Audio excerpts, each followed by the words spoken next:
Donc c'était il y a 4 ans, donc en plein Covid en fait, non? Oui, c'est ça. Ah, tu t'ennuyais en plein Covid et tu t'es dit, tiens, qu'est-ce que je pourrais me lancer comme défi? Pourquoi est-ce que l'IA a progressé beaucoup? Parce que les machines ont énormément progressé. Donc les puissances de calcul ont énormément progressé. Vous allez réduire à néant le problème des retours clients en fait, en tout cas pour taille. Les jeunes autour de la vingtaine, aujourd'hui, ils font la cabine d'essayage à la maison, commandent 10 produits, ils en retournent 8, ça ne leur pose pas de problème. On est d'accord. Le monde de l'humain est très variable, les morphologies sont très variables. La démarche pragmatique de mettre en place des standards de taille, etc., fait fi de cette variété des morphologies en fait. C'est pour ça que tu disais que tu utilises l'IA pour analyser et pas pour générer les rendus, alors que je vois aujourd'hui plein d'outils qui servent à faire de la génération de rendus, de la génération d'images, de vidéos, de machin. Toi, t'as pris le contre-pied et tu l'utilises pas pour ça. Alors c'est pas le contre-pied parce que du coup. Est-ce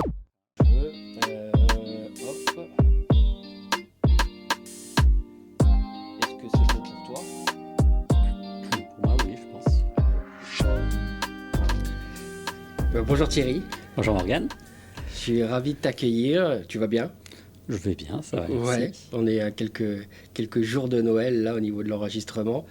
Et ben écoute, merci de nous faire le cadeau d'être présent. Est-ce que tu peux te présenter et nous dire un petit peu qui tu es?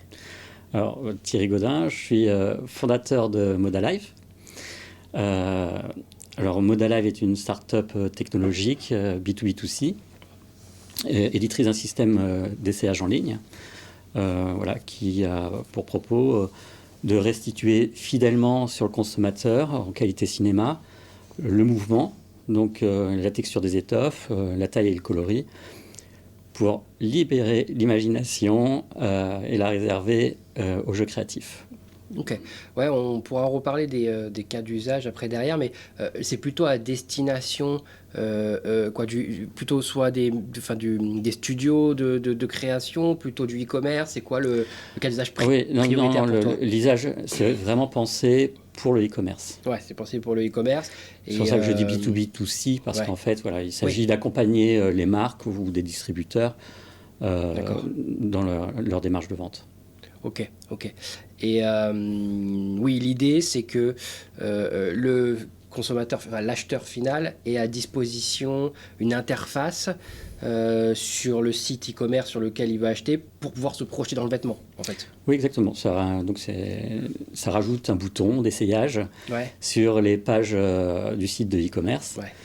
Et comme ça, l'utilisateur il peut prendre la main et entrer dans une cabine d'essayage et essayer les vêtements. Et donc, en plus de se voir dans le vêtement, on est d'accord qu'il se voit dans la bonne taille. Il choisit sa taille et il voit comment ça fit, tout ça. Oui, alors c'est le vrai vêtement sur la vraie morphologie. Voilà. Ok. Bon, on poussera après sur les questions, mais avant ça, comment est-ce que tu en es arrivé là? C'est quoi ton parcours?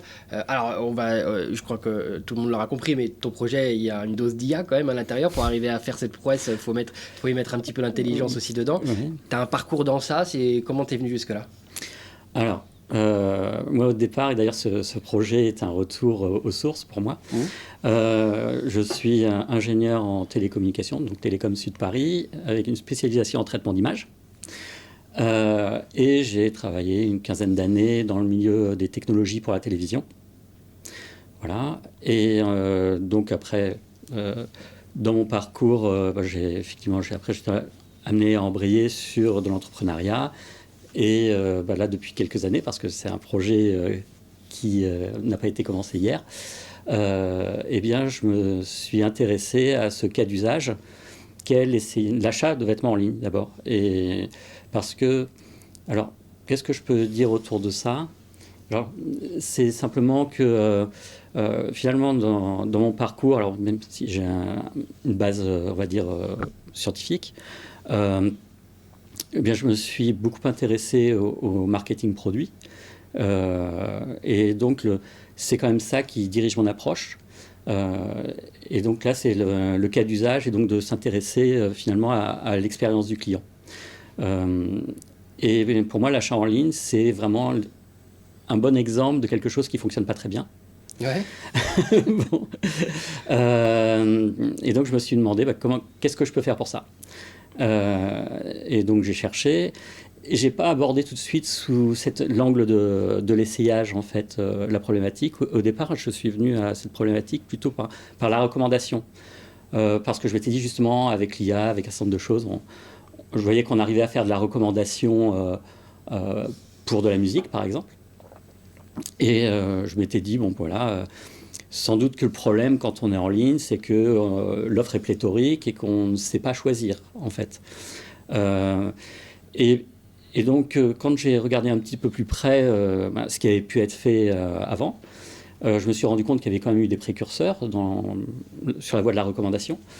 Et que le retour d'expérience de ces précurseurs était qu'il y avait un problème qui était beaucoup plus important que la recommandation, ou la capacité à choisir, qui était de comprendre le produit. C'est-à-dire qu'en fait, les retours d'expérience montraient qu'en fait, les consommateurs ne comprenaient pas les produits auxquels ils avaient affaire quand ils étaient en ligne. Voilà. Et donc la question, c'est comment est-ce qu'on peut démontrer le produit pour que l'utilisateur se l'approprie et le comprenne vraiment. Et un vêtement, c'est un produit complexe. Voilà. Et donc, bon, voilà, j'ai un peu exploré diverses voies, mais très rapidement, il a paru que la réalité augmentée, c'était de loin l'outil le plus performant pour ça, pour expliquer un produit. Voilà. Bon, après, il y a d'autres petits avantages à la réalité augmentée. Et également, alors si je reviens un petit peu sur ce qui a été fait avant, en fait, moi, je m'aperçois que l'essayage, donc puisque qui dit réalité augmentée dit, en fait, essayer le produit, c'est un projet qui existe depuis très longtemps, de savoir essayer des vêtements en ligne. Enfin, moi, je dirais quelque chose comme 20 ans. Ouais. Voilà. Donc, la question, c'est aussi pourquoi, jusqu'à maintenant, ça n'a pas vraiment pris, ça n'a pas vraiment fonctionné. Voilà. Et en particulier, il y a eu une expérience, c'est plus qu'une expérience, il y a eu le projet Trimirror, je ne sais pas si tu te souviens de non, ce que ça c'était. me dit rien. Non. Alors, c'était aux États-Unis, mais donc, et je ne vais pas me tromper sur les dates, comme ça je dirais 2015, mais je peux me tromper. Et en fait, il y avait déjà beaucoup d'éléments qui étaient là, à savoir que effectivement, on mesurait la personne, on la mettait dans les vêtements, etc. Mais à l'époque, en fait, c'était un avatar qui représentait la personne. Ouais. Et le rendu des vêtements, il était fait avec les moyens de l'époque. Et donc les marques, en fait, n'ont pas adhéré à cette démarche parce qu'elles ont trouvé que le rendu était froid. Ouais. Et que la qualité n'était pas au rendez-vous. Voilà. Et donc, pour un métier qui est finalement quand même basé sur l'émotion, on va dire ça comme ça, la vente de vêtements, eh bien, ça ne pouvait pas fonctionner. Et après, il y a une deuxième problématique qui existe encore partiellement aujourd'hui, en tout cas pas pour tout le monde, qui est qu'en fait, pour pouvoir montrer des vêtements en mouvement, il faut disposer d'une modélisation 3D du vêtement. Et à l'époque, les personnes s'est dit, ça sera le problème des marques de vêtements, d'avoir des modèles 3D. Et c'était un peu trop tôt pour espérer ça. Voilà. Et donc aussi, la démarche tournait à vide, puisqu'il n'y avait pas de vêtements pour l'alimenter. Voilà. Ok. Là, aujourd'hui, toi, sur cette partie-là, tu génères aussi la partie 3D où tu as besoin que la marque ait justement les 3D de ses vêtements pour pouvoir faire le matching avec les produits. Alors aujourd'hui, nous, ce qu'on lance, c'est la partie essayage. Ouais. Parce qu'en fait, c'est un projet assez ambitieux, donc c'est difficile de tout faire en même temps. Ouais. Mais on a beaucoup avancé aussi sur la partie modélisation 3D des vêtements. Et donc, dans un deuxième temps, on sera bien capable de proposer le scan des vêtements et donc la mise en modèle 3D des vêtements. Voilà. Ok. Généré par IA, du coup alors, sans rentrer dans les détails trop techniques, mais... En fait, je dirais pas généré par IA, mais de l'IA, il y en a partout dans la solution. Mais ouais. Je résumerai pas de l'IA. Ok. Voilà. Ok. Voilà. Alors, si j'ai bien compris, tu es tombé dans la mode un peu par opportunisme, ou il y a une histoire derrière un petit peu quand même qui remonte, où il y a un truc familial, où c'est vraiment... tu as choisi ce secteur-là parce qu'il y avait une opportunité. Alors, moi j'ai toujours aimé la mode. Après, bon, maintenant, je pense pas que ce soit très original non plus. Quand on n'en vient pas du tout, c'est pas un marché, je sais pas si on se tourne... si on n'a pas d'appétence particulière, je ne sais pas si c'est un marché vers lequel on va en particulier, je ne sais pas. Oui, alors après, c'est pas mon métier, voilà. Donc j'ai dû découvrir quand même ce métier. Et sinon, en fait, si dans la démarche, en fait, ce que j'ai dit, c'est que par exemple, j'avais fait une spécialisation en traitement d'image. Ouais. Et quand même, la propriété de l'image, c'est que ça se montre, ça se partage. Et voilà, même quand bien même on a une activité technologique, même si on ne peut pas tout expliquer, ça permet de montrer ce qu'on fait. Et quand on est dans le monde de la télévision aussi, on cherche à produire du beau aussi. Voilà. La partie traitement image, c'était sur la partie télévision ce que tu faisais? Oui, oui. Ah, ok. Oui. Alors, tu nous expliques en 2 secondes, ça consistait en quoi? C'est intéressant. À l'époque, c'était les débuts de la télévision numérique. Et donc, en particulier, j'ai travaillé sur la compression MPEG-4. Ok. Ouais. Voilà. Je vois bien. Voilà. Bon. Qui, évidemment, à ce moment-là, n'était pas sur le marché, évidemment. Ok. Donc là, on peut dire aujourd'hui que tu es à la tête d'une fashion startup. On l'utilise ce terme? Je ne sais même pas si ça s'utilise vraiment. Oui, fashion tech. Fashion tech plutôt, ouais, ok. Ou startup fashion tech, oui. Okay. Fashion startup. Vous êtes combien dans l'équipe? Ça dépend un petit peu en fonction des moments, mais entre 4 et 10. Ouais. Entre 4 et 10 quand même, ok. Oui, alors il y a... des freelances, j'imagine, des choses comme ça. Oui, mais il y a eu beaucoup de contributeurs sur le projet, en fait. Oui. Quand je dis que c'est un projet ambitieux, c'est un projet qui a démarré il y a 4 ans. Ouais. Voilà, et peut-être qu'on est 40 à avoir travaillé dessus. Ça donne à peu près la taille de la problématique. Et alors, quelles sont, tu dis que le projet a 4 ans, c'est un gros projet, un projet ambitieux. Quelles sont les étapes par lesquelles tu es passé depuis le départ jusqu'à maintenant? Qu'est-ce qu'on fait en premier? On se met sur la tech, on se met sur le besoin, on va discuter avec les... On t'est passé par quoi? Par quelles étapes? Alors, au tout début, j'ai commencé par finalement l'approche business, marketing. Donc, de comprendre, alors, technico-business, c'est-à-dire de commencer par me faire une petite idée de quels moyens pouvaient permettre d'atteindre l'objectif et de comprendre effectivement si c'était jouable. Voilà. Si économiquement, ça allait avoir un sens. Voilà. J'ai commencé par ça. Et après, j'ai continué à tirer le fil de la faisabilité. Et puis après, j'ai embrayé sur... alors la faisabilité, je détaille un tout petit peu parce que sinon c'est très abstrait. Mais en fait, ce qui était un ingrédient indispensable qui est apparu, qui était tout récent quand on a démarré le projet, c'est qu'on commençait à savoir suivre le mouvement de personnes, donc ce qu'on appelle de l'estimation de pose, juste depuis une caméra. Voilà, sans mettre des cibles sur la personne, des etc. Petits capteurs et tout, sans mettre des capteurs, voilà. Ok. Et également, on commençait à savoir mesurer une personne, juste à partir d'une caméra. Voilà. Et ça, sans ça, c'est pas possible. Voilà, c'est vraiment... et là, pour le coup, c'est quand même merci l'IA. Voilà. Donc là, tu allais vérifier si la tech existait, en tout cas, il y avait quelque chose que tu pouvais utiliser. J'ai inventorié ce qui existait et tout n'existait pas. Et donc, j'ai commencé, avec une équipe, à perfectionner les maillons faibles, effectivement. Okay. Tu es vraiment la personne de base qui a fait ça tout seul et après, tu as monté ton équipe autour. Mais tu es parti avec cette idée en tête seul. Oui. Sacrément courageux. Non, parce que faut se rendre compte quand même de la taille du monstre du projet à faire. Faut être sacrément ambitieux. Oui, mais j'avais envie d'un projet ambitieux, en fait. Ouais. Donc c'était il y a 4 ans, donc en plein Covid, en fait, non? Oui, c'est ça. Ouais. Ah, tu t'ennuyais en plein Covid et tu t'es dit, tiens, qu'est-ce que je pourrais me lancer comme défi si j'allais créer... Alors l'idée de se lancer démarrer avant le Covid, mais effectivement les développements techniques ont commencé pendant le Covid. Ok. Alors, du coup, bon, tu passes par ces étapes, tu vérifies la tech, tout ça. J'ai une autre question, moi, parce que j'ai jamais monté de fashion... non, comment tu m'as dit fashion tech. Ouais, de fashion tech. Même si j'allie toujours tech et mode, mais là, pour le coup, je n'ai jamais monté de fashion tech. Est-ce qu'il y a un écosystème en France autour de la fashion tech? Est-ce qu'on est aidé? On est aidé par qui? Je connais bien toute la partie créa, les fédérations et tout ça, mais sur la partie tech, je connais un petit peu moins, finalement. Oui, je pense que sur la partie mode, il y a sans doute davantage de choses. Ouais. Alors, sur la partie tech, moi, quand on a commencé, il y avait le programme IDFM, Ouais, IFM ADN, IFM, pardon, ouais.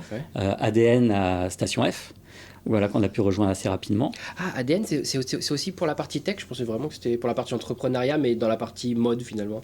Enfin, c'est-à-dire que c'est un programme. Il y avait de tout. Il y avait des projets tech et des projets mode. Super. Et t'as fait ADN du coup. Voilà. Génial.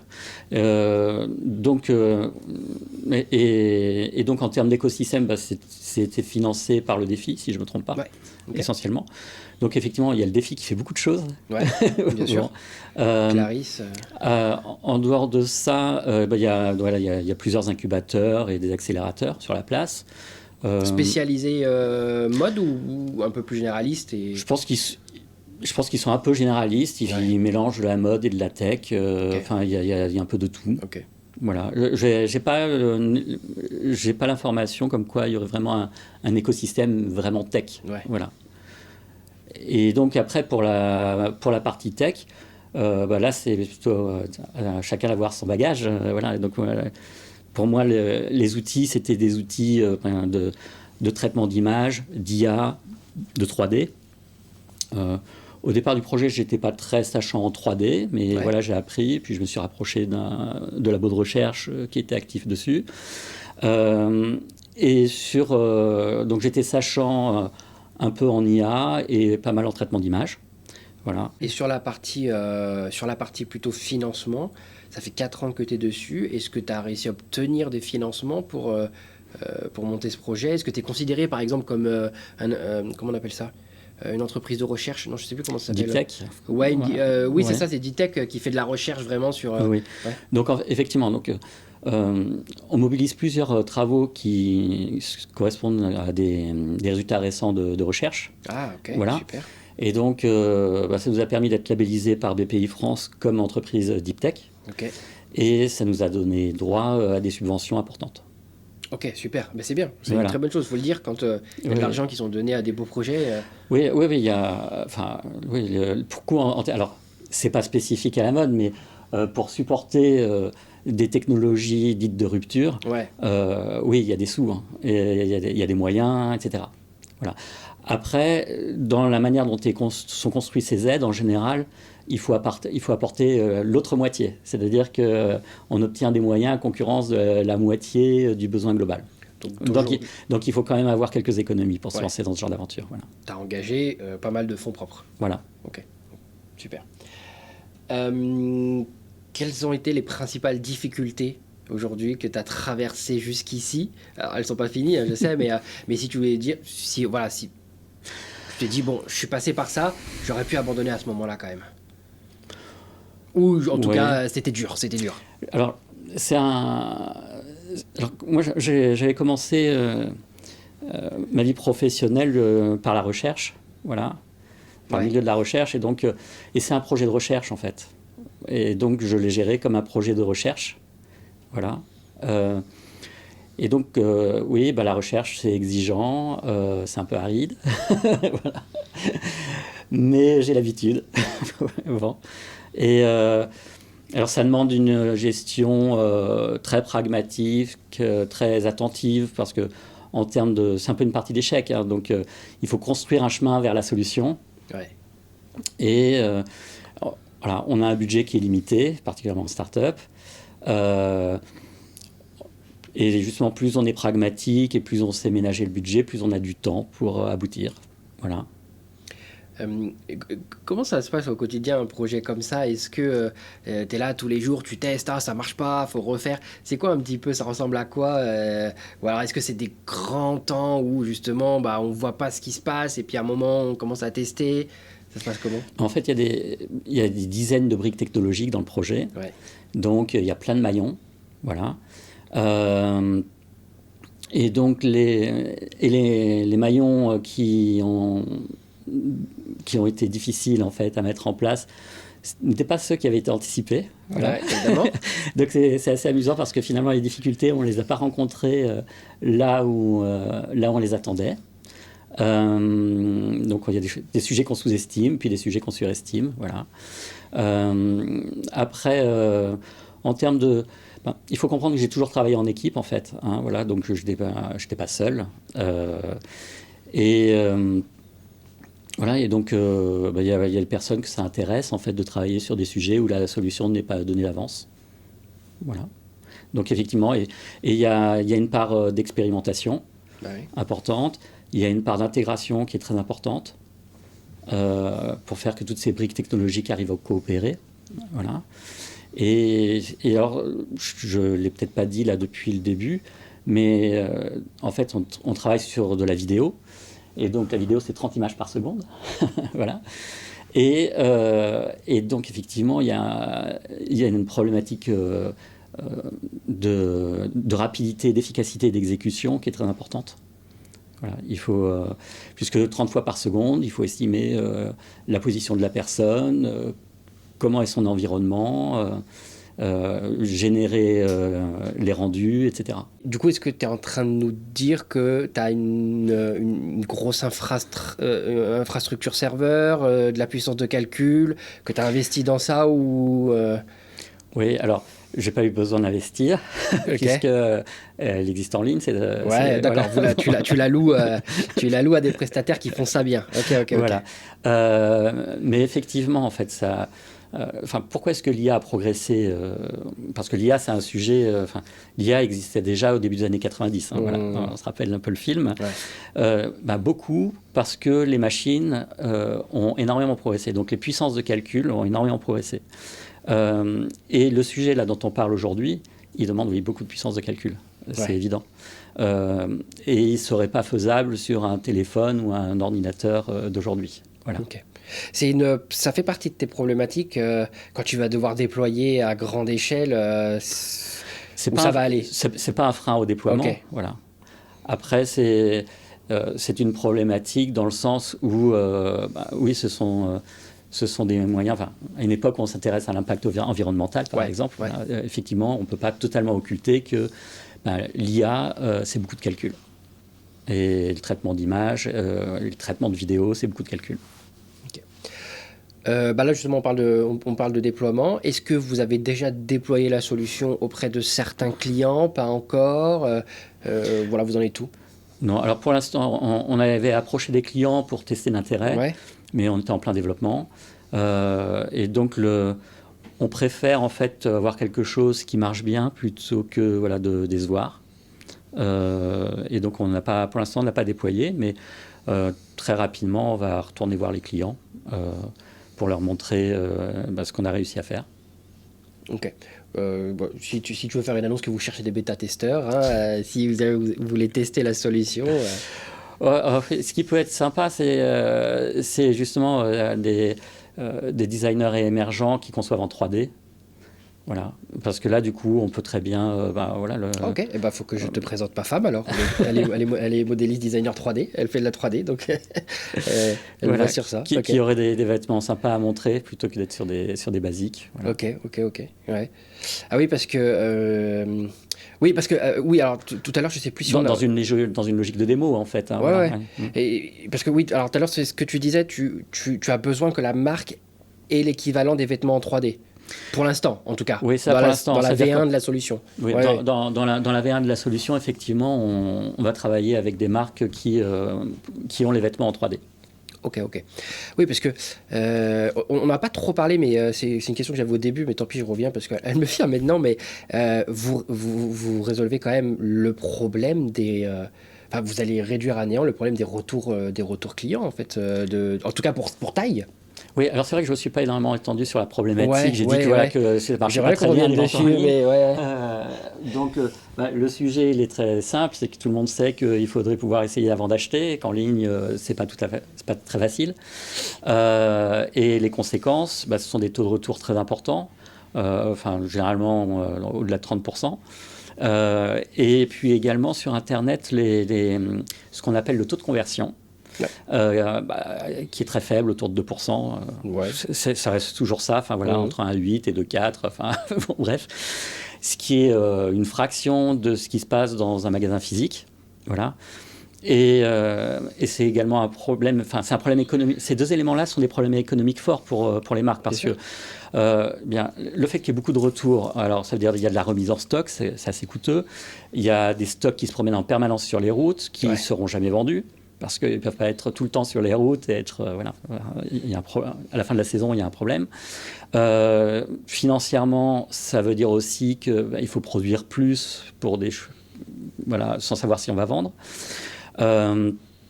Et puis, les frais d'acquisition, alors, pardon pour le jargon, mais les frais d'acquisition de visiteurs sur le site internet, donc les achats de mots-clés, des choses comme ça, c'est extrêmement onéreux. Et quand derrière on a un taux de conversion qui est très faible, eh bien c'est difficile d'atteindre l'équilibre économique en fait. Donc ce qui explique que le métier de la distribution de vente en ligne est un métier aujourd'hui difficile. Et donc les solutions d'essayage en fait elles visent justement à baisser fortement les taux de retour, puisque cette fois-ci, il y aura pas de décalage entre ce que le consommateur aura imaginé du produit, puisqu'il a du mal à s'approprier le produit en ligne. Donc du coup, il imagine des choses, et puis quand il reçoit, il voit que ce n'est pas la coupe qu'il attendait, ce n'est pas la matière. Enfin, voilà. Et également, ça lui permet aussi d'être beaucoup plus en confiance, parce que tout le monde a eu des expériences décevantes en ligne.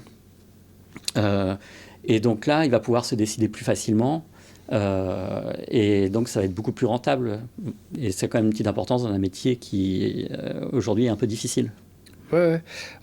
Que ce soit même en termes de taille, bon, on est sûr, on a moins le doute, on achète. En termes de fit, en fait, on se voit dedans, on sait tout de suite si on va aimer quand on va le recevoir et tout. C'est mais avec le mouvement aussi, on comprend la matière. C'est-à-dire que... alors peut-être que j'ai pas beaucoup d'imagination, mais même moi, quand je suis dans un magasin, si j'ai pas enfilé le vêtement, j'ai beaucoup de mal à imaginer en fait le résultat. C'est le cas de beaucoup de personnes. Et oui, parce que je pense que quand on a un professionnel, effectivement, c'est un peu différent. Mais moi, je suis pas de la profession de la mode, et donc je suis pas modéliste, et donc quand je vois un vêtement sur un cintre, j'ai beaucoup de mal à imaginer quel va être le rendu sur moi.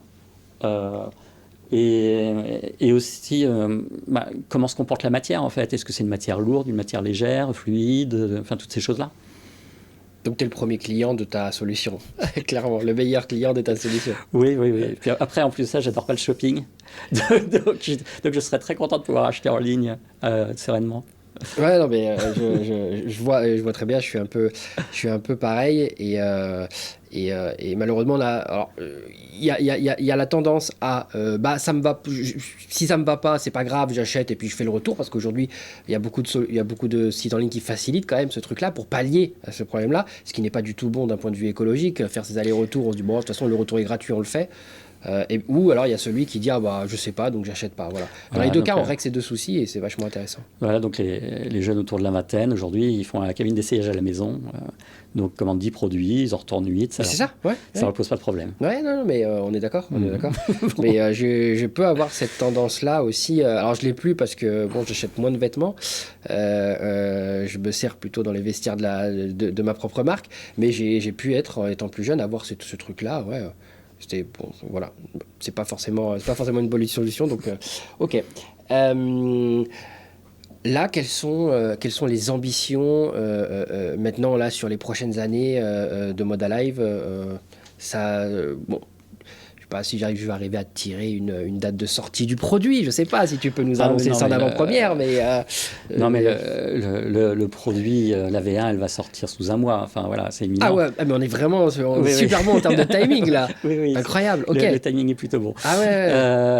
La V2, ça devrait être à peu près à horizon d'un an. Voilà. Donc pour pouvoir modéliser des vêtements. Donc ça c'est la V2, super. Pour les marques, parce que aujourd'hui, la 3D est beaucoup utilisée dans l'entrée de gamme, et puis c'est utilisé dans les grands groupes pour entrer haut de gamme, voilà, parce qu'ils ont les moyens et puis ils ont la volonté d'expérimenter. Et le milieu de gamme, le premium, etc., pour eux, je pense qu'ils sont beaucoup moins avancés sur ces sujets-là. Voilà, et donc ils auront besoin d'une béquille pour pouvoir utiliser ce genre de solution, en fait. Ok. Donc tu vas donc là dans un mois, allez, on va dire si tout va bien, on Oui, sort. Dans un an, il y a la V2 et en termes de projection, non, mais alors la projection, c'est un business technologique. ouais, Euh, Comme je l'ai dit, c'est une solution relativement complexe à mettre en œuvre. Et en fait, ça n'a pas de sens sur une activité comme ça de viser petit. Et donc, il faut absolument se déployer dans les principales économies. Le premier marché, c'est les États-Unis super. pour le vêtement. Ouais. Et pour ne pas être mangé ou dépassé par des concurrents, il faut absolument occuper le terrain, en fait. International très vite. Donc il va falloir il va falloir se déployer très vite. Il y a quelque chose d'intéressant, enfin, dans ce podcast, là, il y a Tony Pinville qui est passé de Ritech et qui disait que quand on avait un produit tech comme ça, ou en tout cas un produit dans la mode et qu'on était français, c'était super facile d'aller à l'international parce qu'on avait déjà la crédibilité, parce qu'on est reconnu comme étant les experts de la mode. Il y a la marque France. Il y a la marque France sur la partie mode. Ils disent pareil dans d'autres secteurs. Il y a un peu sur la partie tech aussi, c'est-à-dire que dans Californie, ils aiment bien les ingénieurs français. Oui. Et tu as déjà des touches comme ça à l'étranger ou tu as déjà testé un petit peu ou pour l'instant Non, non. Alors après, le business de la mode est dans une demi-douzaine de villes dans le monde, en fait. Hein. Voilà. Bon. Donc, donc New York, Milan, Paris, etc. Donc, en fait, c'est pas très compliqué. Le nombre d'acteurs est aussi pas immense. En tout cas, ceux qui représentent 70% des ventes sont pas si nombreux. Et donc, ils sont faciles à trouver. Et, voilà, la commercialisation n'est pas un gros problème, en fait. Voilà. Ok. Si on discute un petit peu plus en profondeur là, sur l'IA et sur toi, ce que tu as vu arriver, parce que finalement, toi, tu as ce projet depuis un peu plus de 4 ans. Mmh. L'IA, ça existait, il n'y a pas de sujet, mais on va dire qu'on en entend parler depuis beaucoup avec l'arrivée d'OpenAI dans les mains de tout le monde, tout ça. Comment est-ce que toi, tu as vu l'évolution de l'IA dans le monde et puis dans le monde de la mode? Comment est-ce que tu as vu arriver ça? Alors, moi, comme je l'ai dit tout à l'heure, l'IA a plus de 30 ans. Enfin, en tout cas, ses applications pratiques, ça a commencé par la lecture des codes postaux sur les enveloppes. Pour diriger le courrier correctement et tout ça. Mais c'est vrai. Je pense que c'est la première application pratique. On se pose jamais la question de comment est-ce que l'enveloppe, elle va au bon endroit. Il n'y a pas quelqu'un qui lit à chaque fois l'adresse et qui le met dans la bonne... Avant les années 90, il y avait quelqu'un qui lisait. Voilà, et c'était remplacé par une machine au début des années 90. Et donc... moi, mon constat, c'est à la fois un constat et une croyance, c'est que les technologies, ça évolue lentement. Voilà. Et donc, on voit bien que pour que l'IA arrive là où elle est aujourd'hui, il a déjà fallu 30 ans. Et je pense que pour qu'elle continue à progresser, il faudra encore 20 ou 30 ans. Voilà, il y a une marge de progrès qui est encore immense. Et finalement, donc, ce qui s'est passé il y a 2 ans, peut-être maintenant, savoir le lancement de ChatGPT, qui a vraiment marqué les consciences, marqué les esprits. Effectivement, je vois ça comme une cristallisation, mais surtout une prise de conscience. C'est-à-dire que c'est pas du jour au lendemain, il s'est pas passé un miracle en fait. Voilà, c'est quelque chose qui s'est construit progressivement. Donc comment alors effectivement, c'est une prise de conscience pour moi aussi, quand même, de ce qu'on va pouvoir faire. Dans ma pratique professionnelle, en tout cas, j'utilise beaucoup l'IA pour analyser et beaucoup moins pour simuler, parce qu'en fait, il y a une exigence, en tout cas l'exigence qu'on s'est fixée, c'est une exigence de fidélité. Et donc pour ça, on simule la physique du vêtement, à partir de ses propriétés mécaniques, etc. Et donc, on n'est pas dans le photoréalisme ou dans l'à peu près, voilà, pour expliquer un petit peu notre solution. Donc, autant on utilise beaucoup l'IA pour comprendre la personne, elle est dans quelle position, quelle est sa morphologie, comment elle est éclairée, enfin des choses comme ça. Ouais. Autant on réalise alors, dans le jargon, ça s'appelle le compositing, le fait de mélanger la personne avec les images de synthèse, avec des technos un poil plus traditionnels, avec des technos qui sont utilisés dans le monde du cinéma, et avec une visée ultra réaliste. Et donc, là, pour le coup, l'IA ne nous aide pas beaucoup là-dessus.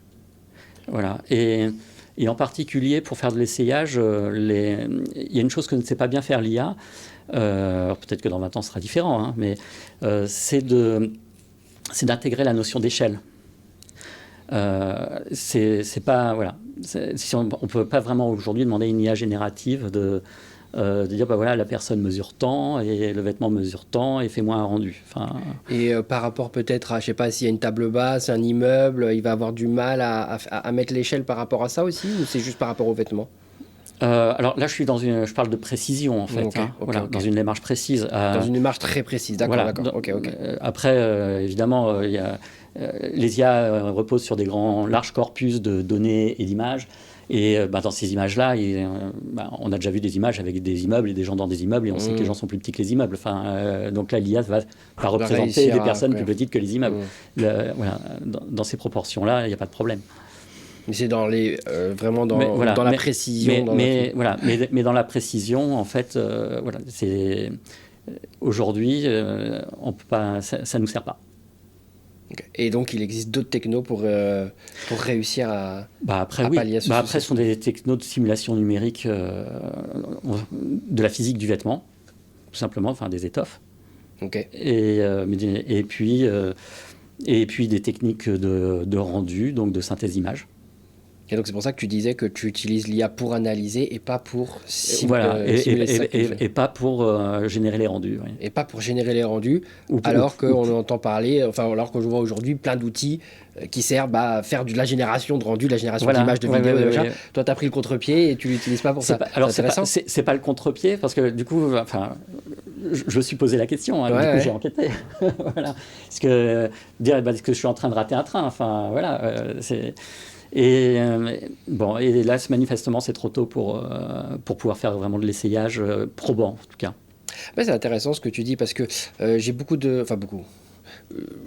de manière récurrente des marques qui viennent me voir pour me demander justement si on peut faire du shooting photo.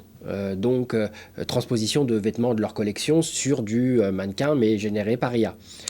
Et ça oui. Ouais, ça pour toi ça fonctionne plutôt bien. Ça oui, parce qu'en fait là on se pose pas la question de est-ce que dans la réalité le vêtement va vraiment ressembler à ça sur le mannequin. C'est pas ça le débat. Ok. Là il s'agit juste de faire un résultat qui soit crédible. Ouais. Okay. Et donc la problématique est pas la même. Ouais, je vois bien. Toi, t'as une vraie problématique. Il faut que ça soit parfait. La taille, elle doit être parfaite. Ça doit pas être crédible. La vraie morphologie de la personne et les vraies caractéristiques du vêtement. Et ça, il y a aujourd'hui. Que ce soit pas un flou artistique, voilà, ou voilà, comme peut faire de l'IA générative. Et même sur la fidélité du vêtement, sur votre V2, tu tiens à ce qu'il y ait une fidélité parfaite au niveau de la couture, au niveau des coutures. S'il y a une couture là, il faut qu'elle se voie. S'il y a ce type de bouton. Oui. Ouais. Oui, donc c'est effectivement. Donc c'est aussi un projet ambitieux. Oui, carrément. Voilà. Ouais. Complètement, ouais. Et dans tout type de position, dos, face, profil, je sais que le profil c'est toujours un peu plus compliqué. Oui, c'est un peu, on prend le vêtement sous toutes ses coutures, faut ainsi dire. Oui. Si on rentre un petit peu, toi, dans ta pratique de l'IA, mais plus toi, pas sur ton produit, tu as intégré l'IA aujourd'hui dans ta vie, tu l'utilises comment Bon. Alors, peut-être que moi je suis pas si geek que ça, donc j'adopte pas je me précipite pas toujours sur les dernières nouveautés. Alors, nous on est quand même dans une activité de beaucoup de développement logiciel. Et alors l'IA est formidable l'IA générative pour analyser des textes et pour analyser des programmes. Ouais. Voilà. Parce que ça repose sur des analyseurs de syntaxe et des choses comme ça. Et donc, c'est extrêmement performant pour lire du code. Voilà. Et comme... alors, il n'y a pas que l'IA qui sert pour pouvoir développer des choses ambitieuses, rapidement, etc. Il y a aussi l'open source. Et l'open source, souvent, n'est pas documenté, en fait. Parce que comme le code source est là, on ne va pas le documenter, vous avez le code. Ouais. Okay. Et puis qui va documenter ça coûte cher, c'est compliqué, etc. Donc, là, ça rend un grand service, voilà, pour pouvoir comprendre ce qui a été généré déjà en open source comme programme existant comment ça fonctionne, etc. Et aussi dans des langages qu'on ne maîtrise pas forcément très bien, par exemple. Ouais. Parce que c'est difficile d'être performant sur tous les langages de programmation. Enfin, voilà. Donc là, tu utilises qui, ChatGPT, Claude ou Oui, des choses de ce genre-là, pour avoir des tu leur donnes le code et tu leur demandes pour t'expliquer. avoir des explications de texte, ouais. Ok, super intéressant. Ça, Toi-même, tu dev sur oui, ton projet. oui, je développe aussi. Ouais. Alors, je leur fais pas confiance aujourd'hui pour coder, voilà, mais pour faire des explications de texte, c'est pas mal. Alors, on peut pas leur faire confiance à 100% pour coder. Néanmoins, moi, je suis pas développeur. Mais il y a des projets. Aujourd'hui, je développe des extensions Chrome, des choses comme ça, 100% avec ChatGPT. Je sais pas ce qu'il fait. Mais quand il me le donne, hop, je le mets, ça marche pas, je lui dis, regarde l'erreur que j'ai, tac, il corrige, et à la fin, j'ai mon extension Chrome, Bon. enfin, je développe des petits trucs, quoi, voilà, et ça donne du bon résultat, mais Voilà. après, sur des projets un peu plus costauds, ça peut pas fonctionner, mais sur des tout petits... Alors, après, ces outils-là, c'est comme les moteurs de recherche, c'est-à-dire qu'ils sont performants sur des problématiques où il y a un large corpus qui est public, qui est disponible. Ouais. Quand on va sur des problématiques un peu trop de niche, eh bien là, aussi bien un moteur de recherche qu'un chat GPT va rien savoir faire, en fait. Et donc, peut-être une limite aussi de ce qu'on fait, c'est qu'on est quand même sur des choses que personne n'a fait avant, en fait. On s'en rend compte en les faisant, en fait, que personne n'a fait avant. Parce qu'on pose des questions, et quand on voit les réponses qui nous reviennent, des choses comme ça, on comprend bien qu'on est les premiers à mettre nos pieds là. Et ça, évidemment, du coup, voilà, l'IA ou l'IA générative ne peut pas grand-chose pour ça. Et vous rendez rien d'open source de votre côté dans votre tech, si Alors, on rend rien... oui, nous, on complète on intègre des choses entre elles qui sont open source, on développe des choses qui n'existent pas, mais oui, pour l'instant, on ne prévoit pas de... Donc on ne peut pas aller chercher sur ChatGPT votre techno, il va pas nous la... Non, voilà, on donne pas notre code, on donne pas notre code à lire à ChatGPT. Mais mine de rien, il faut faire attention, mais il y a des problématiques sur le code, il y a des problématiques sur la presse, il y a des problématiques sur tout ça. Il y a des problématiques de confidentialité qui ne sont pas évidentes. C'est ce qu'on fait lire à ChatGPT, qu'est-ce que ça devient il faut demander à Sam. Moi, je ne sais pas. Ok. Est-ce que, selon toi, l'IA peut véritablement aider tout l'écosystème mode en France et comment est-ce que tu vois l'intégration de l'IA à l'heure actuelle? Ma question c'est, est-ce que tu fréquentes beaucoup des entreprises comme ça dans la mode, tout ça, et que tu vois des cas se développer, que ça soit sur ton secteur ou pas? Voilà, on aime bien savoir ce qui se passe en termes d'IA dans le secteur de la mode. Ok, alors moi j'ai une vision un petit peu théorique, ou un regard un peu théorique sur ce qu'est l'IA, mais ça va nous servir. C'est-à-dire qu'en fait je vois que l'IA est très performante pour résoudre des problématiques où il y a beaucoup de paramètres. Donc pour résoudre des équations où il y a beaucoup de paramètres. Et ça, c'est une problématique qui est très très générale. Donc du coup, c'est un outil mathématique qui peut avoir plein d'applications. Et c'est un peu difficile de savoir à l'avance quelle va être l'étendue des applications. Alors, dans les applications évidentes, il y a effectivement tout ce qui tourne autour des textes et des pixels des images, voilà. Mais pas seulement. Donc, moi, la recommandation, ça me semble une application évidente, mais il y a tout ce qui est la manipulation. Alors, tout ce qui est... la recherche d'inspiration, puisque finalement ça permet de fouiller l'inconscient collectif, tout le patrimoine universel d'images qui a pu être produit, etc., de manière assez surprenante et efficace. Après, nous on l'utilise beaucoup à des fins d'analyse, comme je l'ai dit. Et je pense que ça peut servir énormément dans la communication, forcément. Bon, après, il y a sans doute plein d'autres usages, mais... Okay. On arrive vers la fin et où je pose quelques questions un peu pénibles, mais normalement, tu as le droit d'y répondre que par oui ou non. Et puis après, on peut discuter, si tu veux, de celle qui t'a énervé le plus. Allez, T'es prêt? Oui. Est-ce J'ai que... bien répondu. Pardon? J'ai bien répondu. Tu commences très très bien, tu commences très très bien. Est-ce que les... Mais ça compte pas comme une question, il y en aura quand même 10. Hein. Est-ce que les services comme Modalive vont causer la fin des tailleurs traditionnels? Alors je m'entends vraiment, bah voilà, quand on va chez son tailleur qui nous mesure, tout ça, qui nous fait le costume. Est-ce que ce métier-là Bah non, va s'arrêter? non. Ok. Voilà. C'est des questions super naïves que je pose. Hein. J'ai pas d'a priori sur les questions. C'est toi qui sais. Hein. Moi, c'est naïf. Hein. Est-ce que les services comme Modalive vont causer la fin des problèmes d'inclusivité des tailles dans la mode, qui est un vrai problème? Alors, Normalement, c'est oui ou non. C'est difficile. Hein. je suis tenté de dire non, mais ça mériterait un développement. Voilà. On pourra développer après, parce que c'est une problématique qui m'intéresse aussi. Est-ce que, et c'est la dernière fois que je te demande si ça va causer la fin de quelque chose, mais est-ce que les services comme Modalive vont créer la fin des cabines d'essayage en boutique? Sans doute. Oui. Ouais.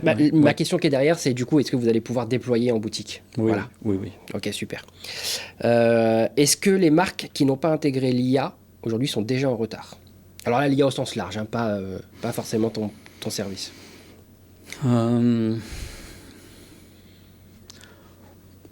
Oui, je dirais oui. Doit-on systématiquement prévenir le client quand l'IA a participé à une production type vêtements, contenu visuel? Je dirais non, mais je peux expliquer pourquoi, mais voilà. Ok, on reviendra. Est-ce que les prochains big influenceurs mode seront des IA? En tout cas, générés par IA. Je pense que non. Est-ce que selon toi, l'IA est-elle bien une nouvelle révolution industrielle, comme on l'entend beaucoup? Oh oui. Pourrais-tu passer une semaine sans IA dans ta vie pro? Je l'utilise dans mes outils, donc je vois pas comme... Non. Non. Enfin, là, t'as le droit de dire non. Hein, non. Est-ce que sans l'IA, ta vie serait totalement différente actuellement? Ah bah oui. Eh oui, forcément. Je m'en doutais un peu. Et là, alors, c'est pas par oui ou non. Tu vas pouvoir faire une petite réponse, mais quelle est la chose qu'une IA ne sait pas encore faire, mais que tu aimerais qu'elle puisse faire pour toi?